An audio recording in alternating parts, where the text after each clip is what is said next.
Assalamualaikum warahmatullahi wabarakatuh.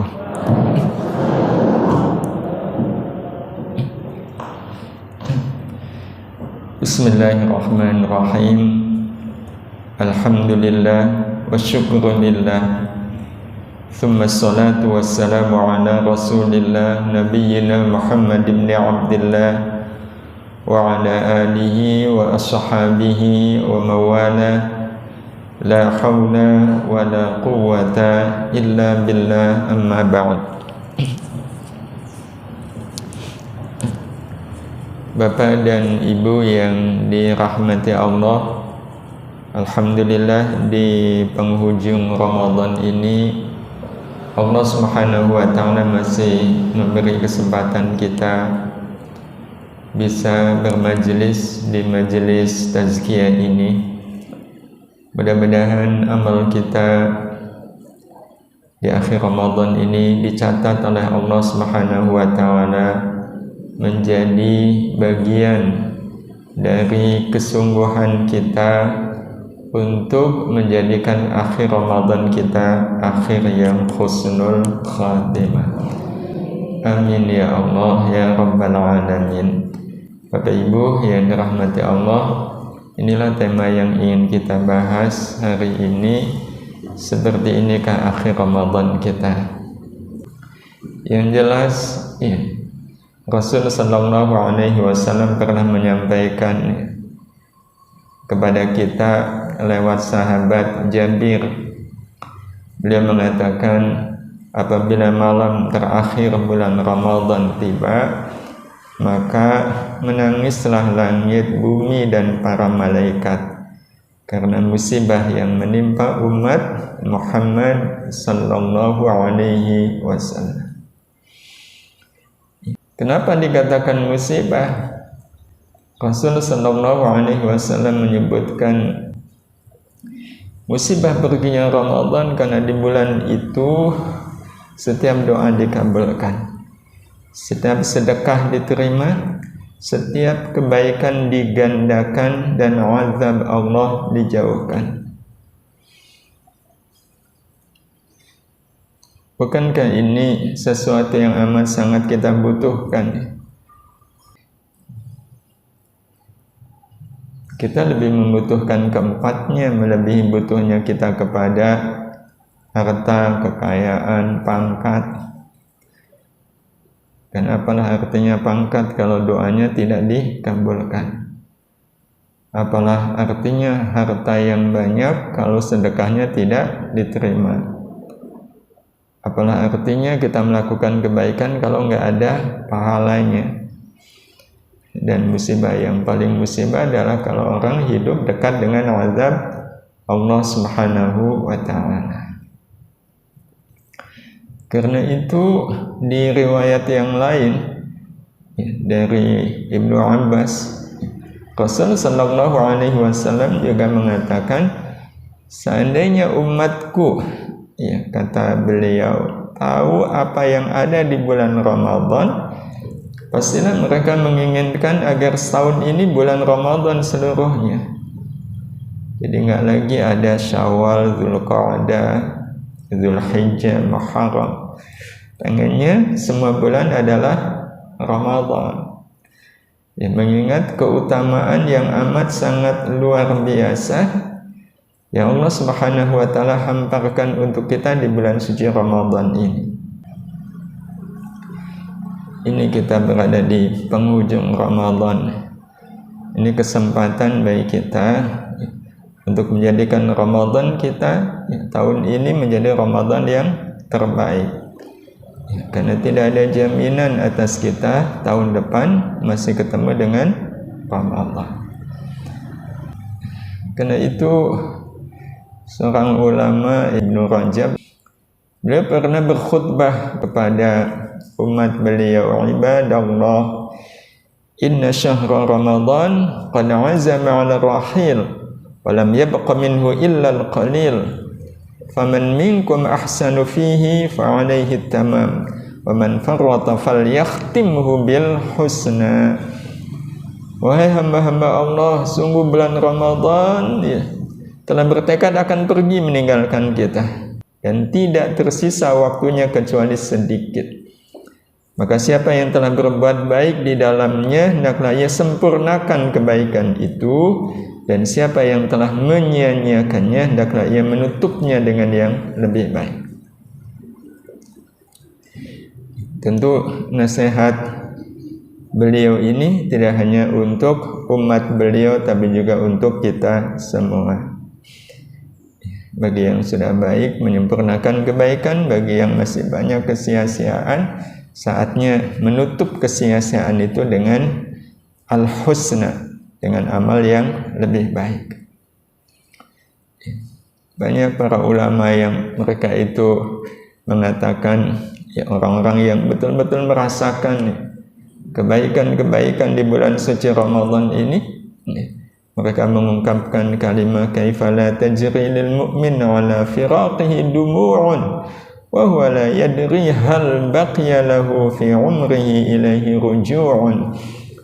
Bagaimana mungkin air mata seorang mukmin tidak menetes saat berpisah dengan Ramadan, sedang ia tidak tahu apakah masih ada sisa umurnya untuk berjumpa lagi dengan Ramadan berikutnya. Rasanya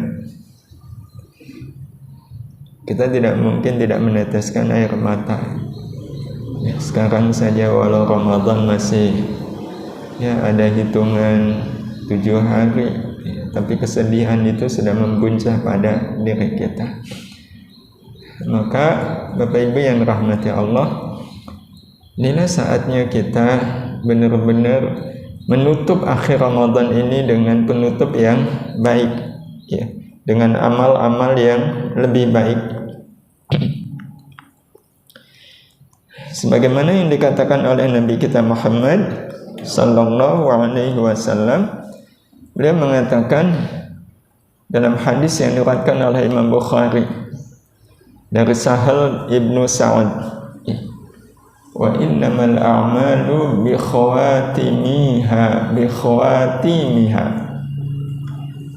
Sungguh amalan itu bergantung pada penutupnya. Jadi sebenarnya amal itu sama dengan kehidupan. Hidup ini kan ada akhirnya. Yang paling penting hidup ini berakhir dengan husnul khatimah. Nah, kita juga sangat berharap Ramadan ini berakhir dengan husnul khatimah. Nah, bagaimana caranya? Ya, di 10 hari yang terakhir ini menjadi penentu. Apakah Ramadan tahun ini menjadi Ramadan yang husnul khatimah? Ya, sangat tergantung kesibukan kita di akhir Ramadan. Ada satu malam yang sangat-sangat dijanjikan, yaitu malam Lailatul Qadar. Rasulullah sallallahu alaihi wasallam pernah bersabda, "May yaqum Lailatul Qadri imanan wa ihtisaban, ghufira lahu ma taqaddama min dzambi." Siapa yang menegakkan ibadah di Lailatul Qadar, menegakkan ibadahnya itu imanan, karena iman dan ihtisab, akan diampuni dosa-dosanya yang telah lalu. Jadi memang di 10 hari yang terakhir yang paling dinanti adalah Lailatul Qadar.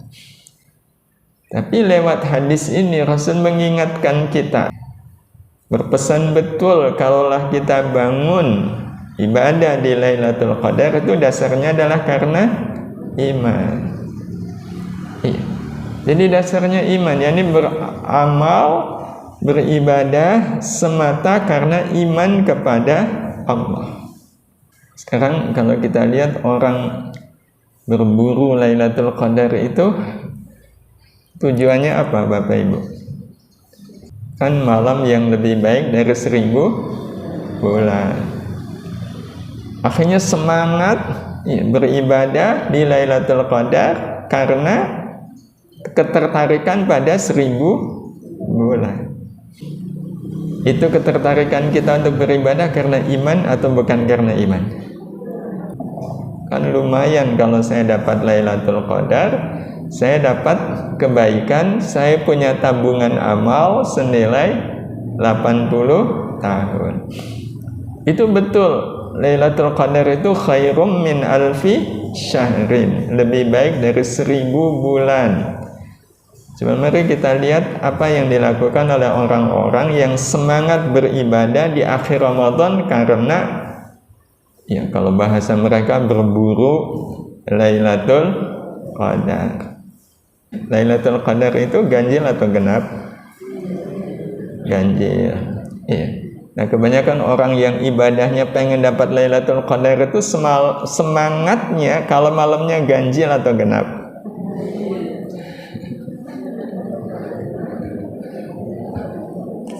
Semangatnya kalau ganjil. Kalau nggak ganjil, genap kok. Orang yang ibadahnya karena ganjil, jadi semangat ibadahnya karena ganjilnya. Ganjil kan bukan iman. Hitung-hitungan. Dan hitung-hitungannya adalah hitung-hitungan pahala. Yang kedua, kalaupun seandainya malam ganjil deh, Mas lihat kok mendung ya. Mas kayaknya bukan Lailatul Qadar, ini mendung. Akhirnya nggak semangat lagi. Betul? Satu saat betul nih malam ganjil, terang benderang, angin juga nggak terasa. Hawa rasanya tenang, suasana ya tenang, sejuk, yakin ini Lailatul Qadar. Malam itu habis-habisan nggak? Habis-habisan itu karena yakin ini Lailatul Qadar. Berarti dia merasa sudah dapat Lailatul Qadar. Besok-besoknya udah nggak semangat ibadah. Betul? Berarti ibadahnya sebenarnya dia ibadah untuk dapat Lailatul Qadar atau dapat rahmat Allah. Tetap rahmat Allah. Kalau betul karena rahmat Allah, orang yang dapat rahmat Allah seandainya di Lailatul Qadar itu yang dia dapat nggak cuma Lailatul Qadarnya. Ya, dia mengamalkan betul apa yang dikatakan oleh Nabi ini, maka dia akan dapat rahmat Allah. Dan kalau betul dia dapat rahmat Allah, kehidupan dia setelah itu menjadi kehidupan yang lebih baik. Artinya, walaupun besoknya genap, tetap semangat untuk ibadah. Nah, itu tanda dapat Lailatul Qadar beneran. Kalau setelah itu, ya dia hitungan, saya udah dapat kok. Malam ini jelas bukan Lailatul Qadar. Maka sebenarnya dia dapat apa di malam itu? Bukan Lailatul Qadar, Lailatul Qadar. Membuat dia nggak yakin. Kalau orang betul-betul dapat Lailatul Qadar, besoknya semakin baik ibadahnya, besoknya semakin baik ibadahnya, puncaknya nanti di akhir Ramadan. Nangis betul dia. Nangis atas kepergian Ramadan. Nah, karena itu Bapak Ibu yang rahmati Allah, ini kata kuncinya, beramal semata karena iman kepada Allah. Nah, karena itu mungkin kita perlu memahami apa sih hakikat iman itu. Iman adalah rasa percaya kepada Allah. Ini yang paling utama. Rasa percaya yang mendorong kita beramal baik. Kalau percaya tapi tidak mendorong kita beramal baik, berarti belum iman, berarti bukan iman. Ibu percaya Allah Maha Mengetahui, ya percaya. Terus apa yang Ibu lakukan? Ya saya berbuat baik, saya sedekah. Nah, Ibu sedekah itu kenapa? Ya biar orang suka sama saya. Berarti sedekahnya karena iman bukan? Bukan. Jadi ibadah atau amal baik yang betul-betul karena iman adalah ibadah atau amal baik yang dilakukan semata karena Allah suka. Titik. Bapak Ibu yang dirahmati Allah Subhanahu wa taala, kita kalau tarawih, Allah suka nggak Bapak Ibu? Suka. Maka kita tarawih semata karena Allah Suka, betul? Kalau betul, Bapak Ibu lebih suka mana kalau tarawih? Diimami imam yang suaranya enak atau yang nggak enak? Nah, itu ujian iman di situ. Ya lebih suka kalau imamnya suaranya enak. Berarti kalau begitu saya tarawih dasarnya Allah suka, saya suka, betul? Nah itu iman bukan? Tapi yang jelas orang yang beramal semata-mata karena iman, ya semata-mata karena Allah suka. Dan terakhir berharap hanya yang Allah suka. Dan yang Allah suka adalah kalau kita beramal biar saya dapat rahmat Allah. Jadi yang dikejar adalah rahmat Allah. Kenapa Bapak sholat? Ya biar saya dapat rahmat Allah. Kenapa baca Quran? Biar dapat rahmat Allah. Jadi di kepala kita ini nggak ada pikiran apapun dari amal-amal kita kecuali hanya berharap rahmat Allah. Berarti kalau Lailatul Qadar berharap 1000 bulan, nah itu sangat tergantung. Memaknai 1000 bulan. Bagi orang yang beriman, betul-betul beriman, 1000 bulan itu diartikan tanda berarti Allah sangat suka kalau saya beribadah di malam Lailatul Qadar. Jadi kita memahami khairum min alfi syahrin itu sebagai tanda bahwa Allah sangat suka kalau saya ibadah di malam itu. Berarti kita beribadah di malam itu, yang kita kejar apa? Kesukaan Allahnya. Kesukaan Allahnya. Jadi waktu kita beribadah di Lailatul Qadar yang ada di kepala adalah Allah sangat suka dengan amal saya ini. Allah sangat suka dengan saya i'tikaf. Allah sangat suka dengan saya baca Quran. Allah sangat suka dengan saya berzikir, dengan saya berdoa. Allah sangat suka. Jadi tidak kemudian di kepala kita 1000 bulan. Wah, saya dapat nih 1000 bulan, berarti dapat nih 80 tahun. Kalau habis ini saya nggak beramal, nggak apa-apa, punya tabungan. Nah justru kesimpulan seperti itu, kesimpulan yang tidak menggambarkan rahmat Allah. Nah karena itu semuanya sebenarnya kembali, ya, sudahkah kita beramal semata-mata karena iman kepada Allah. Di surat Al-Bayyinah Allah pernah memberitahukan kepada kita seperti apa sih yang namanya orang beriman itu.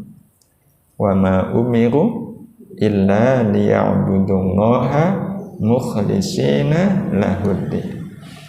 Wa ma dan tiadalah umiru mereka orang-orang yang beriman itu diperintah illa liya'budu kecuali agar mereka menyembah atau beribadah Allah kepada Allah, beribadah mukhlisina secara murni, secara ikhlas.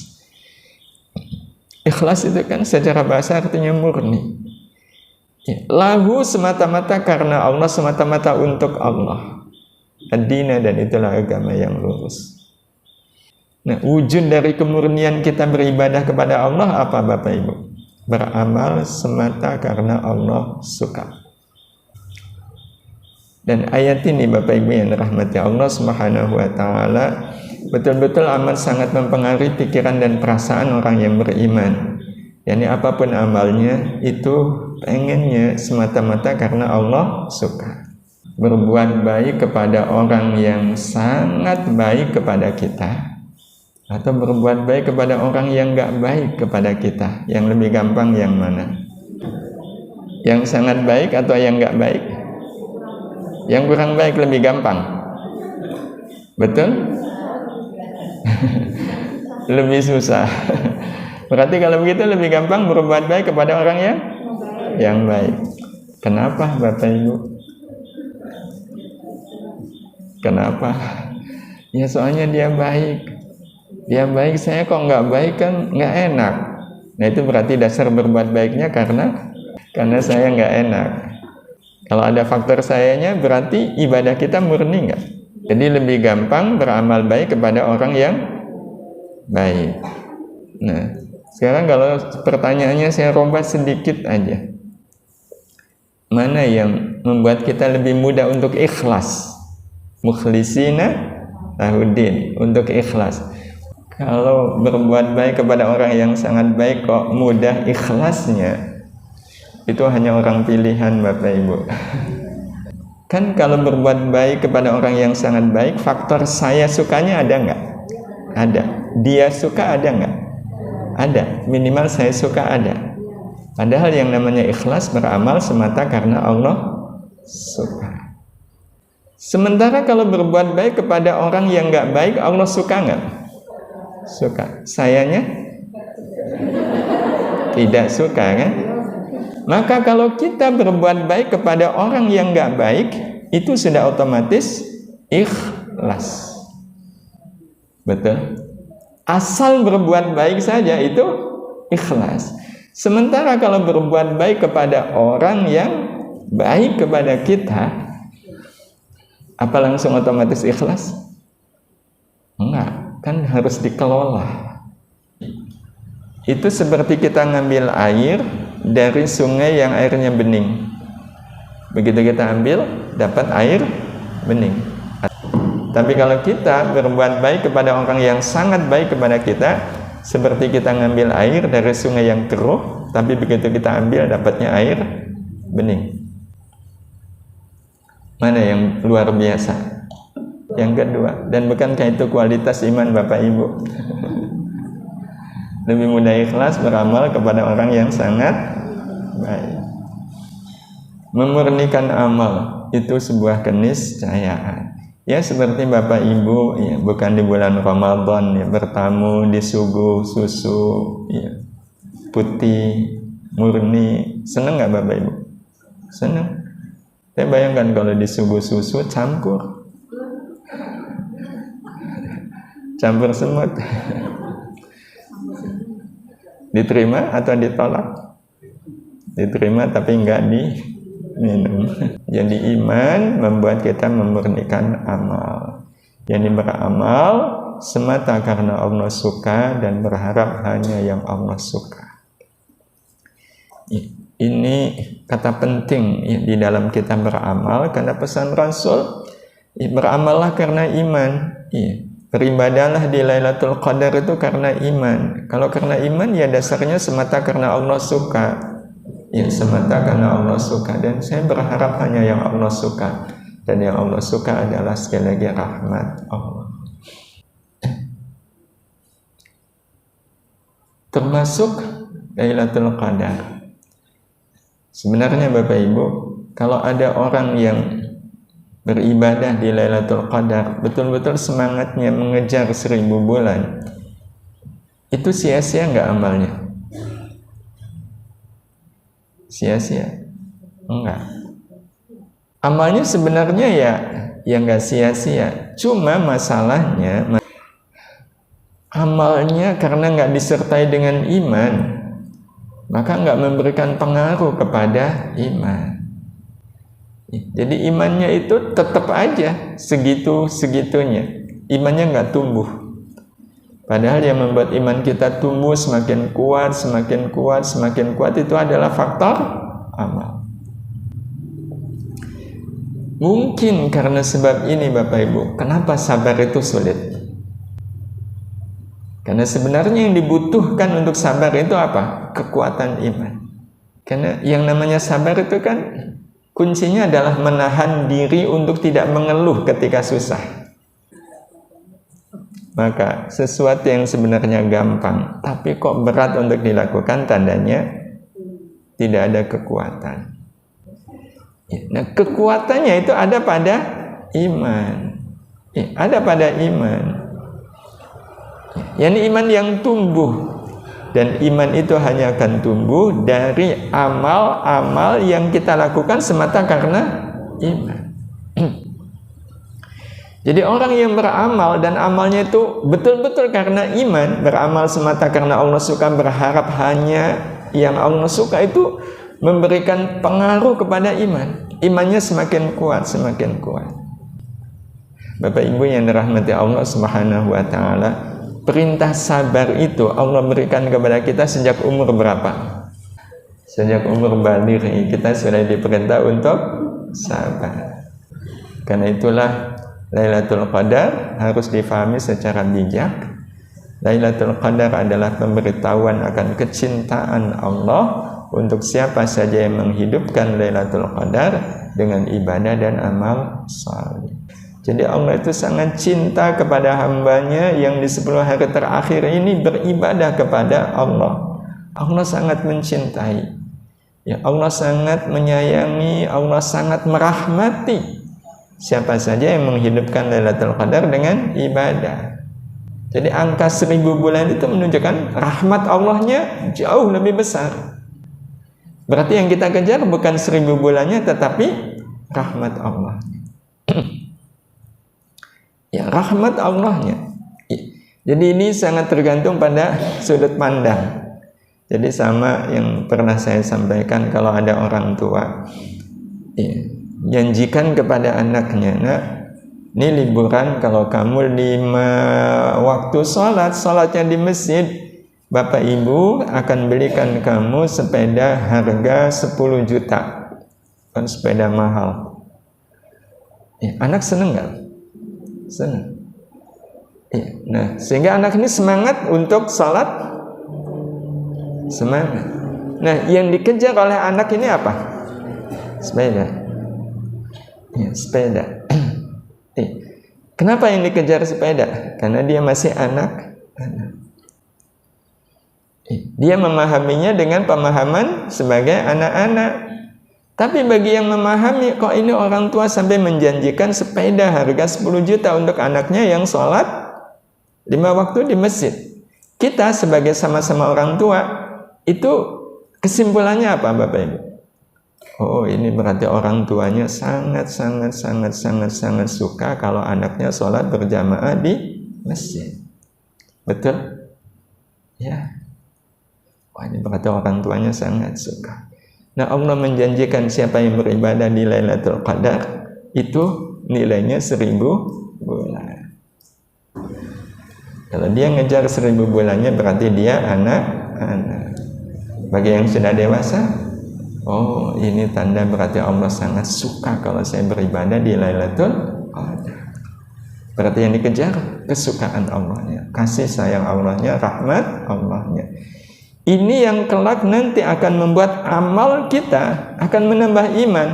Karena amal yang disertai iman itu otomatis akan menambahkan kekuatan iman. Sebagaimana yang dikatakan oleh Allah di surat Al-Anfal ayat yang kedua, wa idza tuliyat 'alaihim ayatuhu, dan apabila dibacakan kepada orang-orang yang beriman, apa yang dibacakan? Ayatuhu, ayat-ayatnya. Yang dibacakan ayat-ayatnya. Apa kata Allah? Zadathum iman. Imannya akan bertambah. Jadi ayat-ayat Quran yang dibacakan, berarti orang yang berimannya mendengarkan.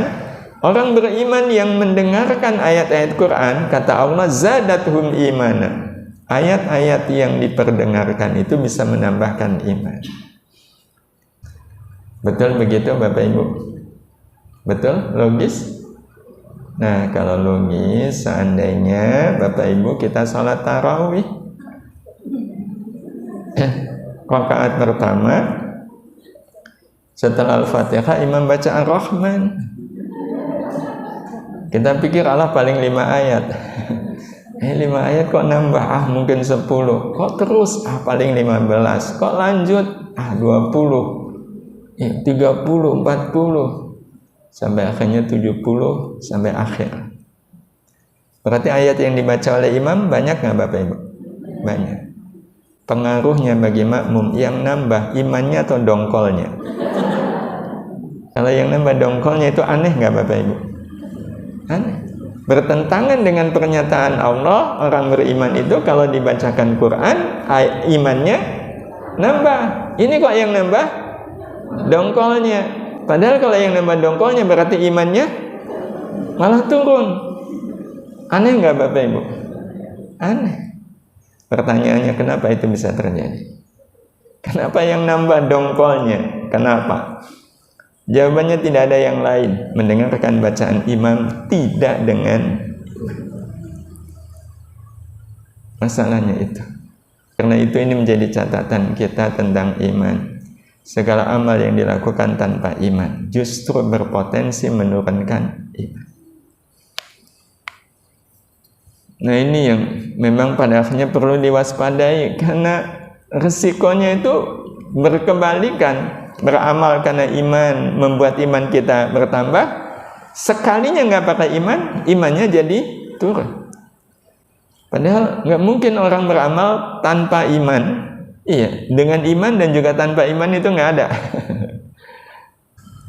Ya kayak ngaji begini, pilihannya cuma dua aja. Kita ngaji karena iman, kalau enggak ya berarti bukan karena iman.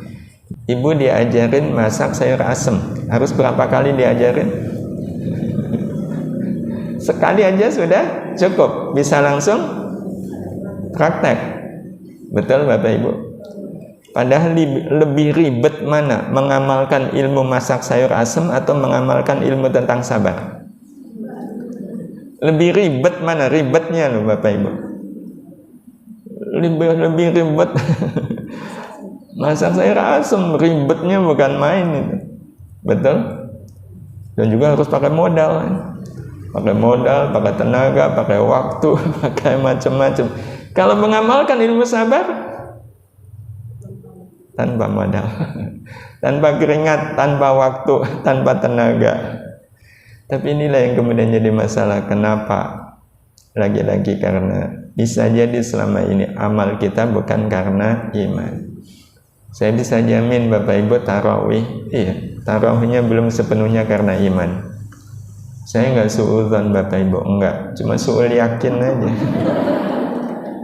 Pak Bu, kita tarawih di satu masjid. Ya karena kita sudah dapat ilmunya, ya tarawih itu semata karena Allah suka, murni betul-betul semata karena Allah suka. Pas mulai tarawih imamnya kok suaranya enak sekali. Begitu imamnya enak, suka nggak Bapak Ibu? Suka. Cocok? Cocok. Puas? Puas. Akhirnya bisa menyelesaikan tarawih. Alhamdulillah.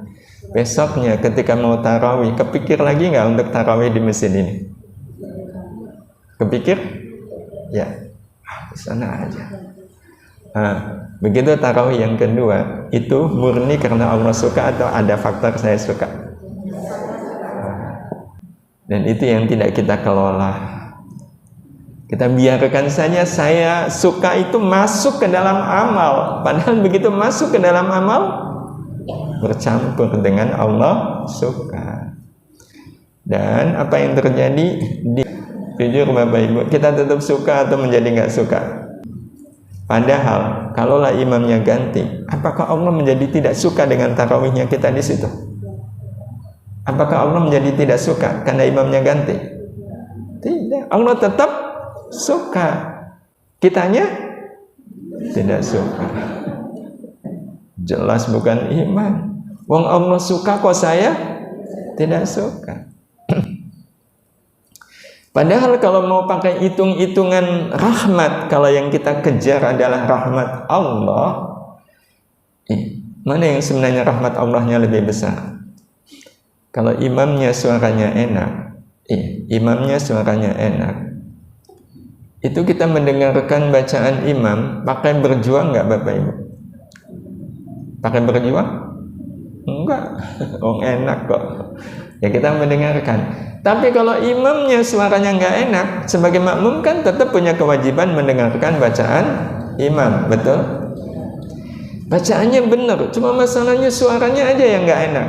Kan tetap harus berjuang mendengarkan bacaan imam. Nah, berjuang itu ada nilainya nggak? Bahkan nilai perjuangan kita untuk beramal itu bisa 5 kali lipat daripada nilai amal itu sendiri.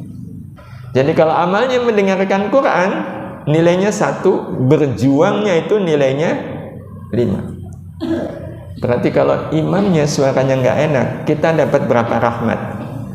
Nah, kalau imamnya enak, 1. Berarti kalau begitu sebenarnya lebih enak mana? Ini kan semua sangat tergantung iman. Imannya ikut nggak? Kalau imannya ikut, imamnya suaranya nggak enak, kebenaran. Kebenaran, pahalanya banyak. Kalau imamnya enak, kebetulan aja. Nah, karena itu terakhir Bapak Ibu, khusus untuk akhir Ramadan, Rasul sudah berpesan, hidupkan Lailatul Qadar karena iman dan ihtisan. Pokoknya ini yang nggak boleh lupa. Pokoknya saya malam itu ibadah, patokannya dua, karena Allah suka dan berharap hanya yang Allah suka. Titik.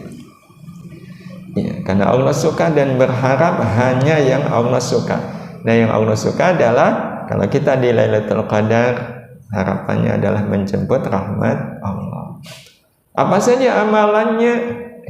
Memperpanjang salat malam. Jadi salat malamnya diperpanjang, bukan tidurnya. Di hadis riwayat Bukhari, Rasul bersabda, Rasulullah ini yang dilakukan oleh Rasulullah. Ketika memasuki 10 Ramadan terakhir, beliau kencangkan ikat pinggang dalam artian bersungguh-sungguh dalam ibadah, menghidupkan malam tersebut dengan ibadah, dan beliau juga membangunkan istri-istrinya untuk beribadah. Hadis riwayat Bukhari dan Muslim. Itu sudah tarawih, masih boleh tahajud, masih. Apalagi i'tikaf. Karena Rasul sallallahu alaihi wasallam melakukannya. Kalau ada kesempatan i'tikaf. Kalau karena memang nggak bisa meninggalkan rumah, ya udah di rumah menghidupkan malam dengan ibadah. Pokoknya ibadah kepada Allah. Yang ketiga, perbanyak tilawah Quran. Perbanyak tilawah Quran. Nah, rumusnya kalau tilawah Quran begini Bapak Ibu, nggak usah ditarget. Kalau dengan target itu, kita jadi baca Qurannya itu beban atau nikmat? Beban. Nah, padahal iman itu kan meniscayakan tidak ada beban. Karena itu baca Quran, baca aja dan hadirkan rasa bahagia waktu kita baca Quran. Saya sedang membacanya, berarti kan saya sedang berdialog dengan Allah. Baca dengan hati yang bahagia. Yakin nanti tiba-tiba kok udah 2 juz ya, kok nggak terasa. Ini berarti kita baca Qurannya betul-betul karena iman. Karena salah satu tanda bahwa kita beramal karena iman adalah bahagia. Baca Ar-Rahman itu membuat orang nggak bahagia karena apa? Karena nggak pakai iman. Maka salah satu cara menghadirkan iman di dalam amal kita adalah hadirkan rasa bahagia. Bukankah yang saya lakukan ini disukai oleh Allah? Bahagia. Kemudian keempat, memperbanyak zikir dan doa. Doa yang dituntunkan oleh Rasul untuk kita perbanyak di 10 hari yang terakhir adalah, kita sudah hafal doanya, Allahumma innaka afuwun tuhibbul afwa fa'fu. Ya Allah, sesungguhnya Engkau Maha Pemaaf, suka dengan memaafkan, maka maafkan kami. Nah, pada saat kami, itu hadirkan orang tua kita, keluarga kita, anak-anak kita. Sehingga kita berharap doa kita Allahumma innaka afuwun ini tidak hanya untuk kita, tapi juga untuk orang-orang yang kita cintai. Mau saya ajarkan doanya? Diamalkan? Insya Allah. Baik, nanti malam diamalkan ya. Mendoakan orang yang pernah menyakiti atau merugikan kita. Doakan mereka, ya Allah, Engkau sudah lihat kezaliman dia, saya jadi susah dengan kezaliman dia, ya Allah. Tapi walau bagaimanapun saya tidak ingin kezaliman dia membuat dia terhinakan, membuat dia susah. Ampuni kezalimannya, ya Allah, ampuni kezalimannya. Mudahkan rezekinya, mudahkan urusan hidupnya, bahagiakan rumah tangganya, dan takdirkan saya bisa satu surga dengan dia di surga. Takdirkan saya bisa ketemu dengan beliau di surga. Kalau doanya begini, itu aras. betul-betul terguncang. Ya, terakhir amal yang kita bisa lakukan, udah doa baik ya kembalinya kepada kita. Terakhir, memperbanyak sedekah dan kebaikan kepada sesama. Ya, Rasul kalau di bulan Ramadan ini ya kayak angin, setiap orang yang dilewati itu ya merasakan kebaikan beliau. Nah, di akhir Ramadan ini juga kesempatan bagi kita. Ya, kesempatan. Apa yang saya bisa berikan untuk orang lain? Kebaikan kepada sesama, kepada keluarga, termasuk juga kepada orang tua. Seperti apa kebaikannya? Salah satunya, ya kita bisa bersedekah tapi atas nama orang tua. Ya, akhir Ramadan ini kesempatan bagi kita bersedekah, berinfak, ya, berwakaf atas nama orang tua. Seperti yang kita bisa saksikan videonya berikut ini.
Bapak Ibu yang dirahmati Allah, kita kalau melihat orang-orang sebaik beliau itu kadang iri, betul-betul iri.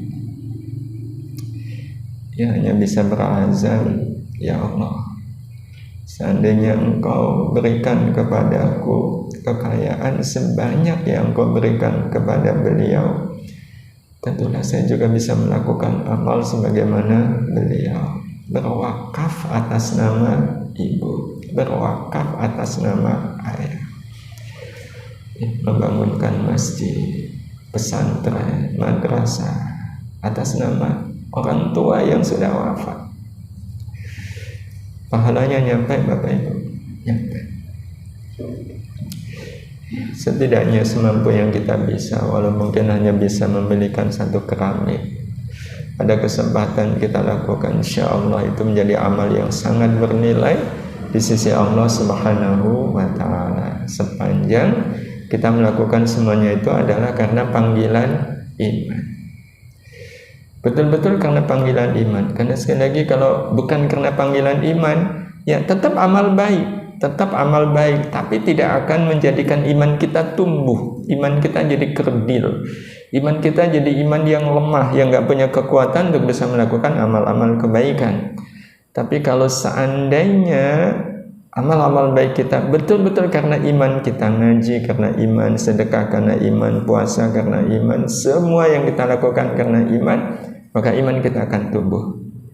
Dan salah satu tanda bahwa iman kita tumbuh itu bisa kita rasakan pada saat kita membuka-buka al-asma'ul